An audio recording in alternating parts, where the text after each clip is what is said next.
150 KG থেকে শুরু করে 400 কেজি, এই রেঞ্জের গরু আমরা বেশি পালি। গতবারের তুলনায় এবার আমরা কিছুটা কম গরু তুলেছি, কারণ দেশের অর্থনৈতিক অবস্থা ভালো না। সেইটা মাথায় রেখে আমাদের এবার গতবার আমরা যেখানে নিয়ার অ্যাবাউট 200 গরুর মতো সেল করেছি, এবার সেটা আমাকে 160-70টার মতো 10-15% আমরা কমায় এবার সেলের টার্গেট প্ল্যান ফিক্স করেছি আসলে। আর আমাদের এখানে 99% হচ্ছে দেশি গরু। আমরা ঈদের সময় ফ্রিজিয়ান ক্রস ব্রিড নিয়ে কাজ করি না। যেহেতু দেশি গরু আমাদের এখানে সংখ্যাটা বেশি, আমরা কালেকশন করি ময়মনসিংহ থেকে, কিশোরগঞ্জ থেকে, সিলেট থেকে, বরিশাল থেকে, সাতক্ষীরা থেকে। এই সমস্ত জেলায় দেশি গরুর সংখ্যাটা বেশি। দেশি গরুর পাশাপাশি আর কোনো জাতের গরু ওঠানো হয়েছিল? দেশি গরুর পাশাপাশি সাহিওয়াল ব্রিডের গরু আছে। আমাদের একটা ভালো কাস্টমার বেস আছে, সেটা হচ্ছে যে আমরা দেশি গরু যেহেতু পালি এবং আমাদের এখানে খাবার যেটা খাওয়াই সেটা কাস্টমাররা জানে কেন? আমার এখানে ডেইরি গরু আছে। আমার আশেপাশে যারা প্রতিবেশী তারা সবাই আমার খামারে দুধ নেয়। তো দুধ নেওয়ার সময় তারা আমার খামার রেগুলার তারা ভিজিট করে। তারা আমার খামারের যখনই আমরা ফ্যাটেনিং গরু যখন আনি, তারা শুরু থেকে এটা হিস্টোরি জানে কম বেশি, কখন এনেছি, কোন জায়গা থেকে এনেছি। কারণ একটা কাস্টমার খামার এসে জিজ্ঞেস করে, ভাই গরুগুলো কবে আনলেন, কোত্থেকে আনলেন। তারপর সে দেখে গরুটা বড় হচ্ছে, তার চোখের সামনে সেটা বড় হচ্ছে। এবং আমরা কী ধরনের খাবার খাওয়াই, গাভীকে যে ভালো মানের খাবার খাওয়াই, ঠিক ভালো মানের খাবারটা আমরা ষাঁড়কেও খাওয়াই।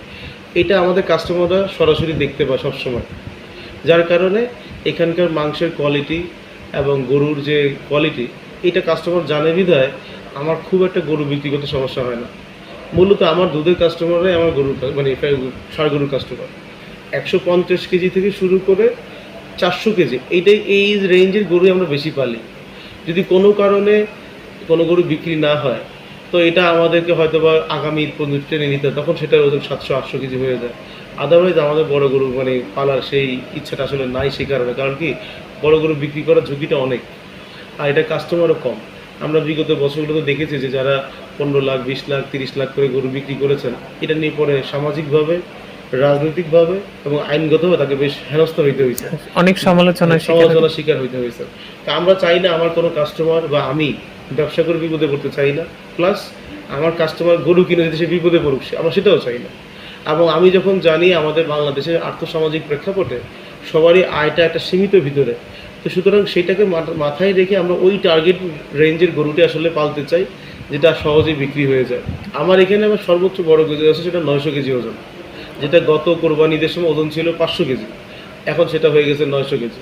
আমি এখানে আমার গরুকে ভুট্টার ঘাস খাওয়াই, নেপিয়ার ঘাস খাওয়াই, মিষ্টি কুমড়া খাওয়াই, তারপরে বিভিন্ন বাদামের খৈল, তারপরে সরিষার খৈল, সয়াবিনের খৈল, পাশাপাশি তোমার ভুট্টা, এরপরে নানান প্রকারের ভুসি, মুসুরির ভুসি, খেসারির ভুসি, তারপর মাসকলাইয়ের ভুসি, এ ধরনের মিক্স ভুসি আমি খাওয়াই।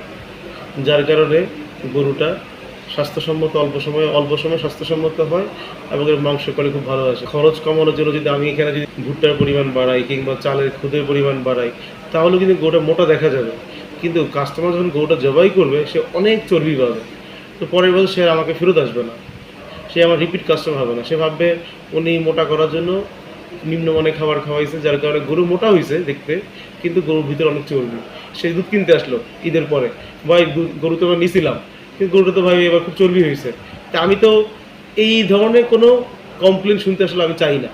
আমি চাই সে আগামী বছর সে যাতে এসে বলে, ভাই গত বছরের মতো একটা ভালো গরু দেন আগামী বছর, যাতে এটা যাতে সে আমাকে বলে।